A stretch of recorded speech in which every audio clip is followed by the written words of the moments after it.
Hi everyone, so welcome back to English with Priyanka Bish. आज हम बात करेंगे फ्रेजल वर्ब्स के बारे में। ऑलराइट, तो शुरू करने से पहले समझ लेते हैं कि फ्रेजल वर्ब्स होते क्या हैं। तो आप बोल सकते हो that phrasal verbs are a group of words from various grammatical orders and when they come together they form a different meaning. मतलब अलग अलग शब्द जो ग्रामर के अलग अलग पार्ट से लिए जाते हैं, जब वो इकट्ठे होकर एक फ्रेज में आए और उनका कुछ अलग मीनिंग निकले तो उसको आप क्या बोलोगे? Phrasal verbs. ये आइल्स की प्रिपरेशन के लिए भी जो आपका वोकैबुलरी होता है उसमें भी एक सब कैटेगरी है ऑफ फ्रेजल वर्ब्स। तो आप इन्हें अपनी डे टू डे लाइफ में यूज कर सकते हो to sound very smart. So let's get straight to the video. तो पहला है अबाइड बाय। अबाइड बाय इसका मतलब होता है कोई भी रूल्स या रेगुलेशन को मानना, किसी डिसीजन की रिस्पेक्ट करना और कानून से चलना। For example, if you wish to drive a car on the road you will have to abide by the traffic rules.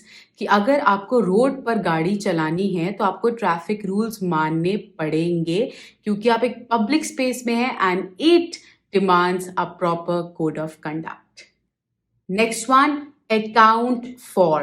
Account for इसका मतलब होता है किसी चीज के बारे में सही रीजन दे पाना, समझा पाना कि वो जो भी हुआ है जिसके बारे में सवाल पूछा जा रहा है वो क्यों हुआ था और कैसे हुआ था। Alright, to be answerable, to give reasons.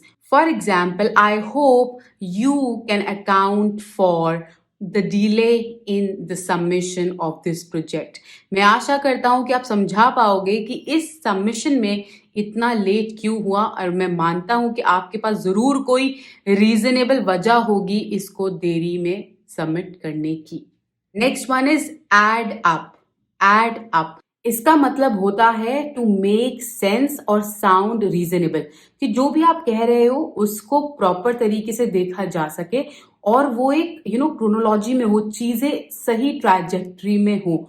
For example, her story does not add up, कि जो कहानी वो हमें सुना रही है मुझे नहीं लगता कि उसमें कोई भी सच्चाई है, क्योंकि चीजें एक दूसरे को लीड कर ही नहीं रही। Next one, boil down to.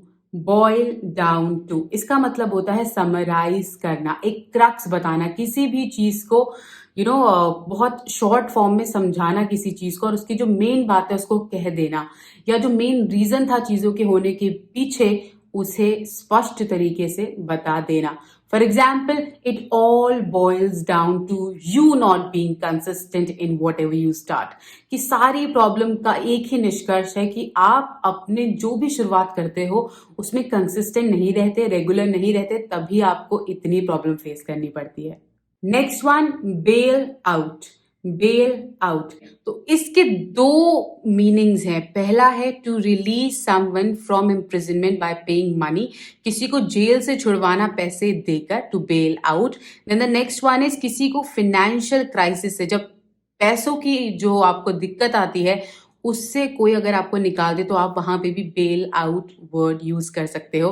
Now let's understand it with examples. So the first one is they refuse to bail him out once he was in the prison, कि उन लोगों ने मना कर दिया कि वो पैसे देकर उसको जेल से बाहर नहीं निकलवा पाएंगे, क्योंकि वो यही डिजर्व करता है तो उसको इम्प्रिजन ही रखा जाए। Next one, the bank was bailed out by government of India, कि उस बैंक को बहुत ज्यादा फाइनेंशियल क्राइसिस थे, इसीलिए वो डूबे ना, डूबने से बचाने के लिए गवर्नमेंट ने उसको फाइनेंशियल एड दिया। Hope you understood the meaning of all these phrasal verbs. अगर समझ गए हैं तो उनको यूज करना बिल्कुल मत भूलना, और अगर आपको वीडियो पसंद आई हो so do like, share and subscribe my channel and follow me on Instagram, that is English with Priyanka Bish. Have a great day ahead. See you soon.